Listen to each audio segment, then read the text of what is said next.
A lot of fun in designing, location scouting, casting, shooting.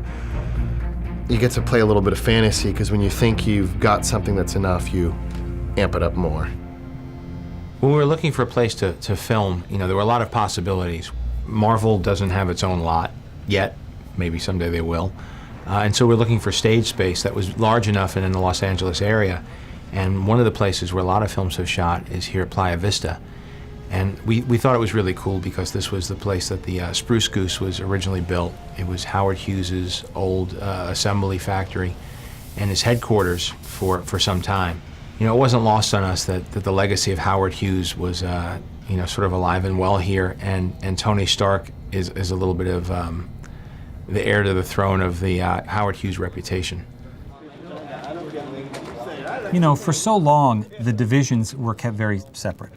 The film division out in Hollywood, which really was producing the films with other studios, was kept was separate from the publishing division where they make the comics, was kept separate from the animation division. And it was important to me to bring all those divisions together. So there's multiple chambers, obviously, to this thing for the escape sequence. Marvel Films invited a bunch of us out. Myself, Joe Quesada, Axel Alonso, our big editor brain trust, and a number of our key creators.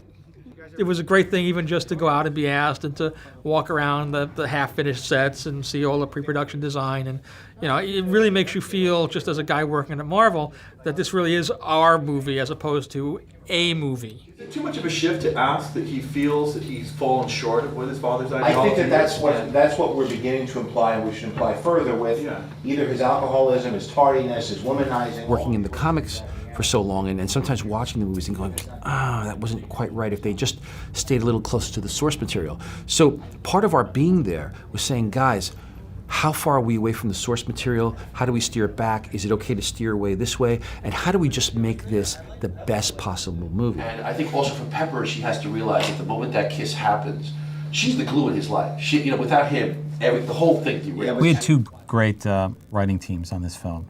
Art Markham and Matt Holloway came on and did some early drafts for us and continued throughout the process on and off. And Mark Fergus and Hawk Otsby came on board as well. They had worked with John on a film he had developed at another studio that didn't end up moving forward.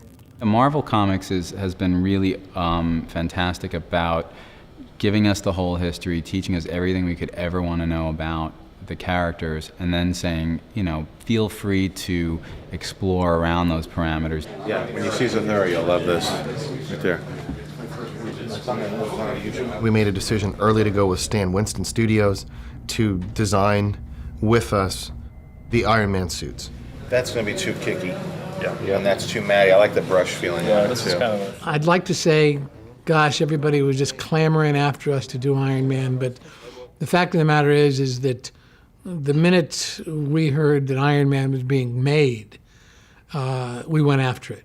We're all Iron Man fans. It was like the perfect thing for the studio. So we went after the show, and at just about the time that Jon Favreau was signed to actually direct it was when we took our first meeting with Marvel, and John was in that meeting. This particular film was a little bit more interesting because there was already a design idea or a series of design ideas in place. They had conceptual drawings of Iron Man that fit a certain body proportion and a certain body type. So we had to inherit those and then bring them into our world and make them function. The big challenge was the fact that they hadn't cast anyone to be Iron Man. And here it is. Here's the final. And that's what we come to. Here it is. Yeah. That's what we get for the amount we have to spend. The journey you generally go through in the creation of a suit is you sit down with Stan Winston, his design team, our internal team, Favreau, the producers, and everyone starts with drawings and images, and you Photoshop and you get to sort of a 2D drawing, like a color drawing that you can hang up. That then gets moved to a modeling stage, to a 3D model, so you see a quick time of a model that turns. Then that goes to a clay maker, and then you see the first clay made of it, and it's something tangible now that you can touch and you can spin. And we're convinced that a human head would actually fit in this thing, right? The ears are right up inside, right up against the... It's exciting. This is when you really get a sense of the movie coming together, when you start to see this.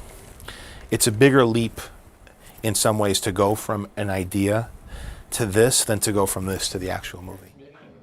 And then there's generally a maquette that's made, which is a miniature desktop model of it, and it might be only 2 feet tall. It's a work in progress, but it's coming along. That's great. And obviously, we don't have the wardrobe when we get with help. And then you wait, and you know the next step is the suit. And it's the full-size, shootable, physical suit that a person's going to get into. I've never made a movie of this size before or of this genre. I've always been a fan, but it's a daunting undertaking. The day I knew everything was going to be okay was the day that Robert Downey Jr. was attached to play Iron Man. That is gorgeous. What Kevin's going to do, and they're going to take a cast to your foot so that it's a very low relief strap. Stan Winston's reputation and Shane, the guys on that team, I've worked with them before. Every time you go into their shop, you go, oh my God, and they did that, and they did that, and AI, and this and that. And you see a history of films that I grew up on. The reason that I'm playing Tony Stark, the reason that I'm involved in Iron Man, the reason that I'm so excited is I'm crazy about movies. That's why I wanted to become an actor. That's why I could cry watching Chud, Cannibalistic Humanoid Underground Dwellers. I buy into movies, I love it. I see The Fly, I don't care if that's Jeff Goldblum going, you know, I'm like, I'm in it. They're transporting, the fly's dying. I mean, I'm a sucker for this stuff. Yeah, again, I'm just thrilled to land another gig with you. That's cool. Me too, man. Yeah. The best thing I can tell you about me is ultimately I just don't do anything. Well, I'm sick. I'm out of here. All right. Later. Get a good night. Stan, thanks. Good to see you, Rob. Okay. I'll see you soon. I walk in like a fan because I say it humbly because I really don't do it. I did it when I started. Now I oversee it. Shane oversees it. Everybody. I just enjoy it. I come in and it's easy for me to say, wow, that's cool. Do more of that. You know, make sure my name is on the screen. How many gags are you doing? We're going to do the inclined one Yeah. after this one, but this one right now you're more upright. We're just going to do a small blender section. Hey, I don't like my little tummy there. I'm not doing all this core work for nothing. That's all I'm saying. Behold the mass. I'm beholding the We could hold off on this part.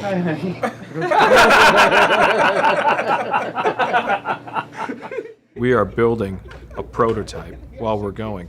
We've never built an Iron Man suit before. Dude, you're zooming in on my hammer right now, aren't you? Ease up on the What kind of twisted parlor game's going down here? And so you're given a launching gun, and then you have to hit the finish mark with the suit done. So it's not like we are ever able to kind of make one and then scrap it and make another one and make improvements and scrap that. And we have to actually work it all out and deliver at the time we're supposed to. John, don't. Johnny. Faster!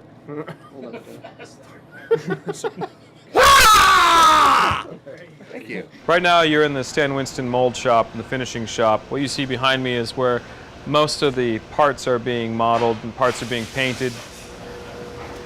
There's about 450 individual parts that make this suit. This is going to be the Mark II's chest. This is where the RT will go, and it's actually spray chrome metal, and it's been brushed. This is actually the process of putting in the rivets based on the design. And it's not really a polished rivet at all, it's just the illusion of a polished rivet. These are two pieces from the Mark III, and these are from our early test. This enormous calf that has sort of the accoutrement of like jet engines and things. But the foot goes in here, and then these panels had to be designed to slide and move. These are large sections of the Crimson Dynamo that are being made. This is a negative flexible mold, and these are just quickie temporary molds to pull out hard shells. What's interesting about what Trevor's painting is that this is a flexible paint for urethane that doesn't crack or buckle, and we have a lot of parts that are actually flexible. And it took a long time to get that to work. And this is Tim Nordella, who's mechanizing the Crimson Dynamo. There's a hatch that opens, revealing the sinister man who's inside. Eventually, it'll all be dressed like a very, very tight, and down below, like the cockpit of a dive vessel. But right now, these are just the outer shells, and sort of the escape hatch of this particular thing here.